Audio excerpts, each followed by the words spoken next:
ஒரு மகிழ்ச்சியான செய்தி. இதயம் நல்லெண்ணெயின் விலை லிட்டருக்கு ரூபாய் 105 குறைஞ்சிருக்கு. செப்டம்பர் 2023ல 1 லிட்டர் இதயம் நல்லெண்ணெயின் அதிகபட்ச விலை ரூபாய் 503. ஆனா இப்ப 1 லிட்டர் இதயம் நல்லெண்ணெயின் விலை ரூபாய் 398 மட்டும்தான் தமிழ்நாட்டுல.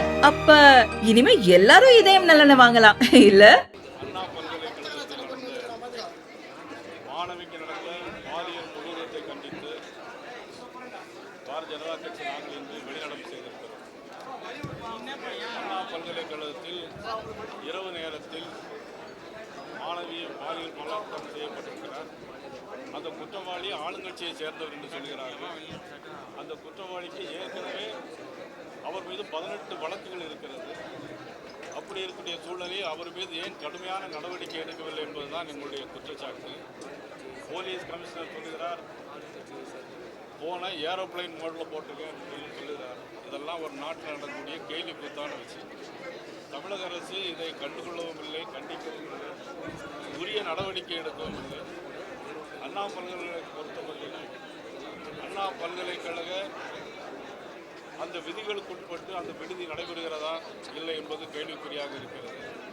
அது மட்டுமில்ல, இரவு 8 மணிக்கு அந்த குற்றவாளி எப்படி அங்கு வந்தார், அங்கு காவலர் யாரும் இல்லையா என்பதெல்லாம் ஒரு கேள்விக்குறியாக இருக்கிறது. ஆக இது திட்டமிட்டு செய்யப்பட்ட ஒரு பாலியல் வன்கொடுமையாக கருதுகிறது. அதே நேரத்தில் அவர் மட்டுமல்ல, அவர் இன்னொரு நபரையும் அழைக்க சொல்லியிருக்கிறார். எங்களுடைய சார் இப்போ இன்னைக்கு தமிழ்நாடு பூரா ஒலிக்கக்கூடிய ஒரே கேள்வி, யார் அந்த சார்? இதை வச்சு ஒரு சினிமா படமே எடுக்கலாம். உங்களுக்கு அண்ணா பல்கலைக்கழகத்தை வச்சு யார் அந்த சார்னு ஒரு சினிமா படமே எடுக்கக்கூடிய அளவுக்கு இன்றைக்கி தமிழ்நாட்டில் பெண்களுக்கு பாலியல் வன்கொடுமைகள் அதிகமாக இழைக்கப்படுகிறது. தமிழக அரசு அதை கண்டுகொள்ளவில்லை என்பதுதான் எங்களுடைய குற்றச்சாட்டு. நடவடிக்கை எடுக்க வேண்டும், இதற்கு நீதி விசாரணை வேண்டும், இதற்கு சிபிஐ விசாரணை வேண்டும் என்பது பாரதிய ஜனதா கட்சியினுடைய கருத்தாக நான் காங்கிரஸ் கட்சி அவங்க சொல்லும்போது கவர்னர் தான் வைஸ் சான்சலர்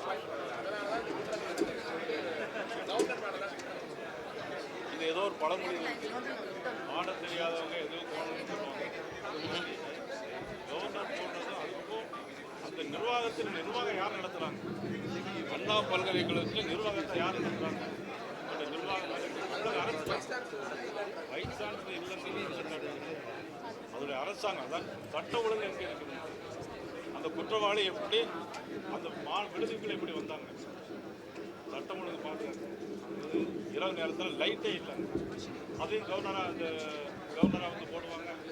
இது அங்கே வந்து சிசிடிவி அங்கே எங்கேயுமே ஆப்ரேட் ஆகுது. ஏன் சிசிடிவி ஆப்ரேட் ஆகுது? அதுக்கு யார் காரணமாக? போலீஸ் அதுக்கு நடவடிக்கை எடுக்க வேண்டாமா? சிசிடிவி எங்கேயுமே இல்லை. இரவு நேரத்தில் 8 மணிக்கு மேலே அங்கே லைட்டே இல்லை. ஒரு ஆண் வந்து அங்கே வந்துட்டு போகிறாங்கன்னா அது யாருடைய காரணம், யாருடைய துணை? ஆளுங்கட்சியுடைய அத்துமீறல்களா? ஆளுங்கட்சியுடைய அதிகாரத்தில் இருக்கிறாரா? 18 வழக்குகள் அவர் மேலே இருக்கிறது. தொடர்ந்து அந்த இன்னொரு போனது வந்து யார் அந்த சாதனை கேட்குறாங்க? இதை நடவடிக்கை சிபிஐ விசாரணை. பொள்ளாச்சி சம்பவத்தை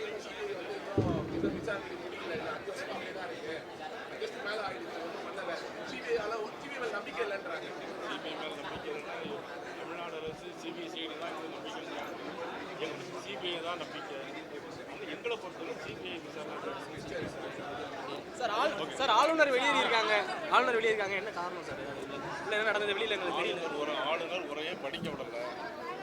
அதாவது தமிழ்த்தாய் வாழ்த்து முடிஞ்ச உடனே தேசிய கீதம் படிக்கணும்.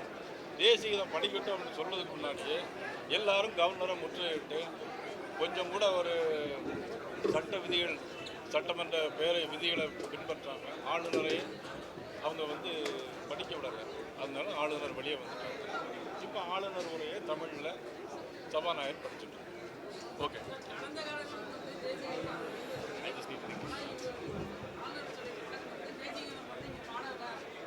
தேசியம் படிக்கணும், பாடணும். அது படிக்கணுங்கிற எங்க ஸ்லாங்? திருநெல்வேலி ஸ்லாங்.